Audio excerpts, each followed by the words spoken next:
نبی علیہ الصلوۃ والسلام حدیث چې په هغه کې راځي چې کله د مسلمان چې په هغه باندې تکلیف وي د هغه تکلیف د وجه نه چې د بل مسلمان به هغه په آرام نه وي هغه به هم په تکلیف کې نو کومه تاسو وګورو زمون په خلکو باندې چې مخ کې کم څنګه راغلیو د دې سره بچی دی بچ کله حقته لاړو د ملکن نه پخکته نو حالت کې چې د خلکو بردي سره مدد کوم د چا به د ابو وس کېدو د سره په ابو کې مدد کوم چا به چې د روټي به نیولې او په هغه به ثابت تور واچول قسمه مددونه چې د خلق ردی سره کړي ځکه هغه مؤمنان دا هم مؤمنان هغه د دیو په تکلیف کې چې د هغه شریک دغه رنګ کومه تاسو وګورو په دې کالام والا مدین والا په دیو باندې چې د سیلاب راغلی او دی اجزانو ته چې د مدد ضرورت دی هغه مدد کې د کپړو په صورت کې وي هغه مدد چې د پیسو په صورت کې وي هغه مدد چې د هر څه په صورت کې وي ځکه د هغه باندې چې د یو آسمانی آفت راغلی دی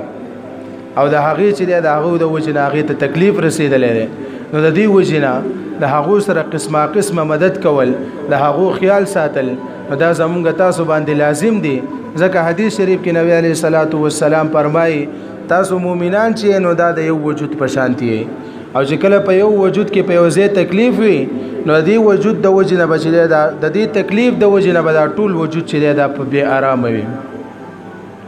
نو دا غرنګ په هغه باندې نن تکلیف راغلی دی کومه تاسو د هغه سره مدد وکړو د هغه مرسته وکړو د هغه خیال وساتو سبا خدای مکه که په مونږ باندې چرته د تکلیف راش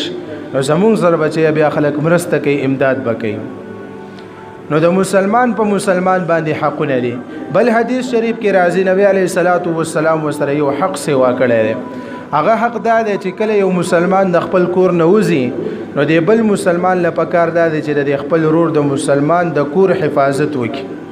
د هغه د اولاد حفاظت وکړي د هغه د بچو حفاظت وکړي د هغه د مال او د هغه د کور حفاظت وکړي نو دا د نبی علیہ الصلوۃ والسلام ارشادات ته مونږ تاسو ته نبی علیہ الصلوۃ والسلام فرمایي چې تاسو دا اخلاق چې دي وای نن چې دي نن سبا حالات خراب دي خلک وای چې په مونږ باندې عذابونه راځي د عذابونه وجه دغه دي چې مونږ چې دي په مونږ کې اول انصاف نشته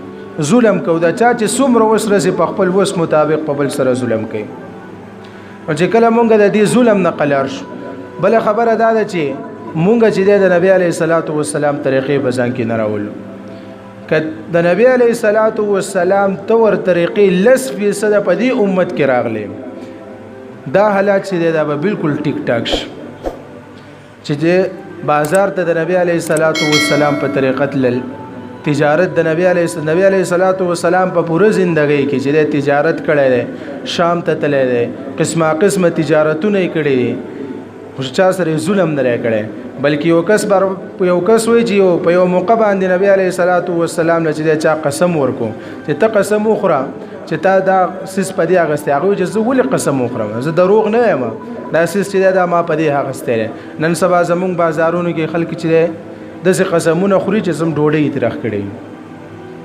حالانکه یو څوک چې په قصر قسم وخوري نو دا قسم چې دی نو په د باندې چې دی د اور ته زیور دی قسم کفاره د اور دی په اور کې چې دی غوپی خوري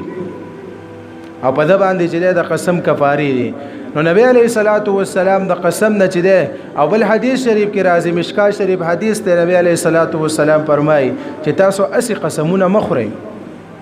او د الله پاک د ذات نه علاوه د بل چا په نوم قسم مخورئ بعض خلک پکې د سي زما د خپل مور په سر قسم نعوذ بالله د سي قسمونه خوري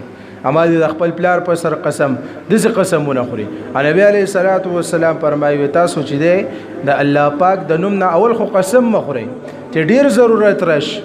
نبی چې د الله پاک په نوم باندې قسم خوري او بیا بل ځای فرمایي چې کم سړی ډیر قسمونه خوري نو دا سړی چې دی په منافق وي دی به دروغجن وي بهر حال نبی علیہ الصلوۃ والسلام تجارت کړي دي نبی علیہ الصلوۃ والسلام چې د خلکو سره خبري کړي دي د خلکو سره اترې کړي دي قسمه کارونه نبی علیہ الصلوۃ والسلام کړي دي وې د زنګو نواله تر بیت الخلا پورې د نبی علیہ الصلوۃ والسلام تور طریقې